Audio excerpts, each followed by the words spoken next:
लालिमा रितेश और अब जानेंगे खबर उत्तर प्रदेश की।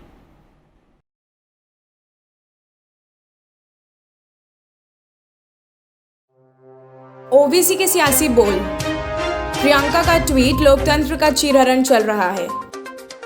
इनकम टैक्स ने लगाया 52 करोड़ का जुर्माना। योगी सरकार उठाएगी डॉक्टर्स के इलाज का खर्च। ब्लॉक प्रमुख चुनाव, भाजपा की निर्विरोध जीत तय।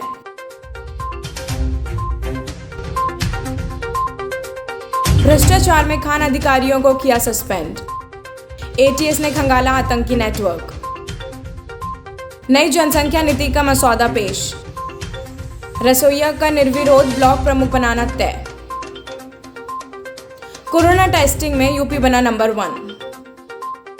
आइए अब जानते हैं खबरें विस्तार से।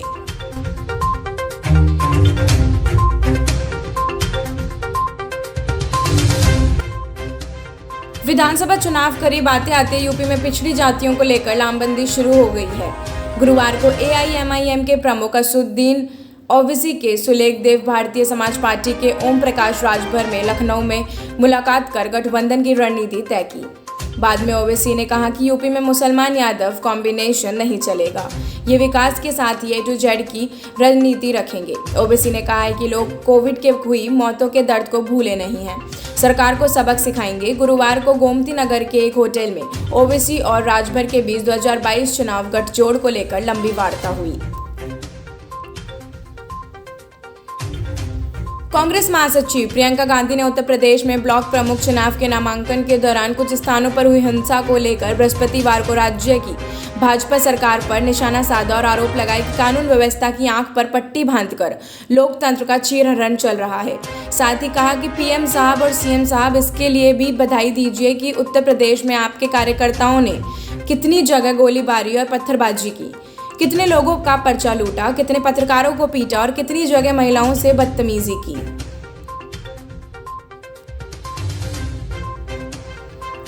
मेरठ में वर्ष 2017 में बरामद की गई 25 करोड़ की पुरानी करेंसी के मामले में इनकम टैक्स की ओर से बिल्डर सचिव मित्तल पर 42 करोड़ रुपए का जुर्माना लगाया गया है। प्रकरण में कुछ अन्य लोगों को भी जांच के दायरे में लिया गया है। उस समय 4 लोगों को गिरफ्तार किया गया था। दिल्ली रोड पर राजकमल एनक्लेव में बिल्डर और कारोबारी संजीव मित्तल के घर और ऑफिस पर मेरठ पुलिस ने 29 दिसंबर 2017 को छापेमारी की थी। इस दौरान पुलिस को 25 करोड़ रुपए की पुरानी करेंसी मिली थी। दूसरी ओर इस मामले में ईडी और इनकम टैक्स की ओर से जांच की जा रही है। संजीव मित्तल पर इनकम टैक्स की ओर से 52.19 करोड़ रुपए का जुर्माना लगाया गया है। मुख्यमंत्री योगी आदित्यनाथ ने डॉक्टर शारदा के फेफड़ा प्रत्यारोपण पर आने वाले 1.5 करोड़ रुपए खर्च की मदद की घोषणा की। लोहिया संस्थान के स्त्री एवं प्रसूति रोग विभाग में तैनात रेजिडेंट डॉक्टर कोरोना की चपेट में आ गई थी। उनके दोनों फेफड़ों ने काम करना बंद कर दिया है। लोहिया संस्थान की महिला रेजिडेंट डॉक्टर के फेफड़ों का प्रत्यारोपण हैदराबाद स्थित Krishna institute of medical science में होगा।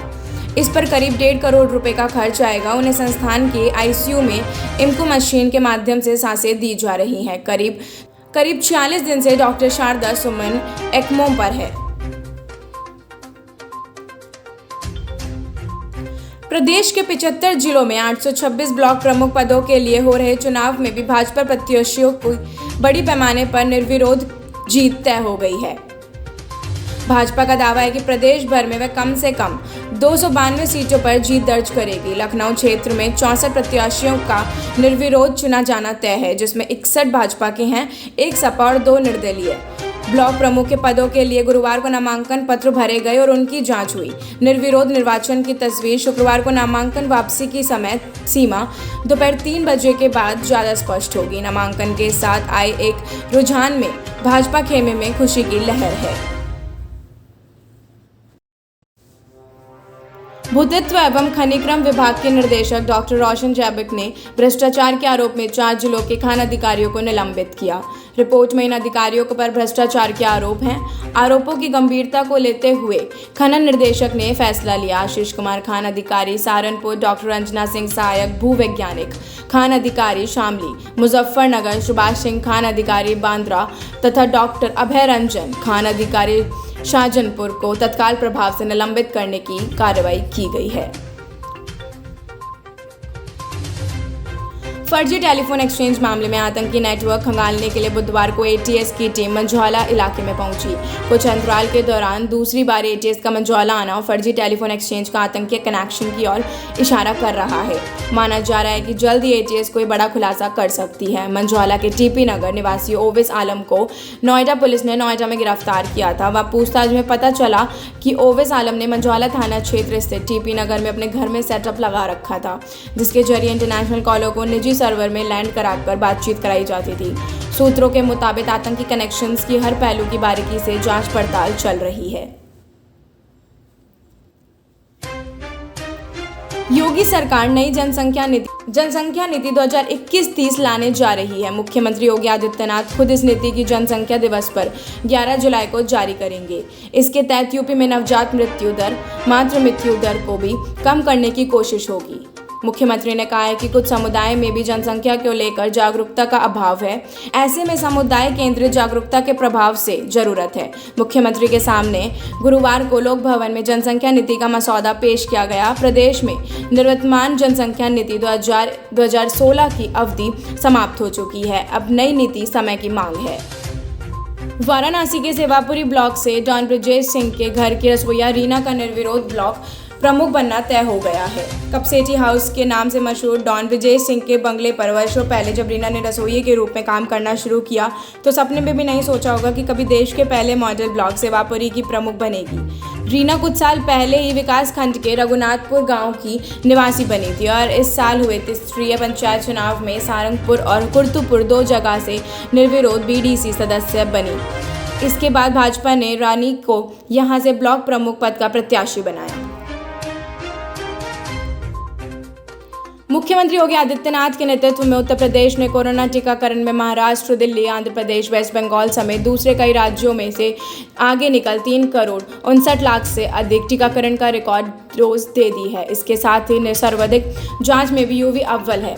मिशन जून के तहत प्रदेश सरकार ने 1 करोड़ लोगों को कोवैक्सीन का डोज लगाने का लक्ष्य निर्धारित किया था, लेकिन प्रदेश में इससे कहीं अधिक 1 करोड़ 29,000 टीके की डोज दे दी गई है। अग्रेसिव ट्रेसिंग और टेस्टिंग और ट्रीटमेंट की नीति यूपी में कोरोना नियंत्रण में मददगार रही है। यूपी 6 करोड़ से अधिक कोरोना की जांच करने वाला पहला राज्य होने जा रहा है। अगले साल होने वाले विधानसभा चुनाव में पहले उत्तर प्रदेश में मिशन 2022 के लिए आम आदमी पार्टी ने गुरुवार से बड़ा सदस्यता अभियान शुरू किया है। इसके तहत पार्टी अगले 1 महीने में 1 करोड़ सदस्य जोड़ेगी। पार्टी सांसद और यूपी के प्रभारी संजय सिंह ने बताया कि पार्टी ने आज से शुरू हुए यूपी जोड़ो अभियान में पूरे प्रदेश के अंदर 1 माह में 1 करोड़ सदस्य बनाने का लक्ष्य रखा है। यानी लगभग 25,000 सदस्य एक विधानसभा के अंदर बनने हैं और पूरा सदस्यता अभियान निःशुल्क होगा। धन्यवाद।